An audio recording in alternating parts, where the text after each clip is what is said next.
Did you know there's a brand new rule that could impact your dream European vacation? Before you jet off to Paris, Rome, or Barcelona, there's one thing you absolutely need to do. And no, it's not packing.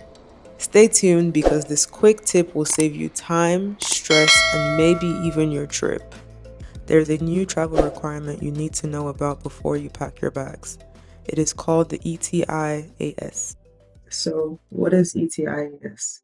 So, starting in mid 2025, the exact date hasn't been determined yet, but travelers from over 60 visa-exempt countries, including the United States, Canada, Australia, and many more, need to apply for this authorization before traveling to countries within Europe. Now, keep in mind that this does not include the UK and Ireland. So this system is a new electronic system that is aimed at improving border security and making travel smoother and safer for everyone. Applying for the ETIAS is super simple and completely online. Here are the 3 quick steps you need to take to apply for this visa. Fill out the application. You'll probably need your passport, your travel documents.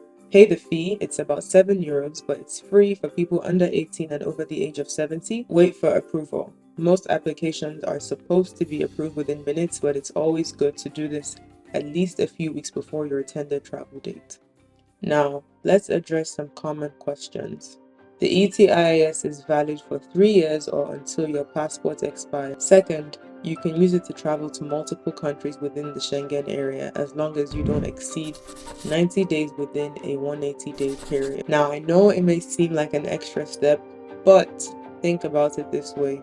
They are trying to make travel within Europe safer and smoother for all of us. Plus, it's pretty easy and it's supposed to be pretty quick in terms of the turnaround for the approval. If you have any questions about the ETIAS, drop them in the comments below and I will do my best to answer your question. Thanks for watching. Don't forget to hit that like button and that subscribe button. Also, don't forget to hit the bell for notifications on when I post. Stay tuned for more travel updates, travel tips. Happy travels, and I'll see you in Europe.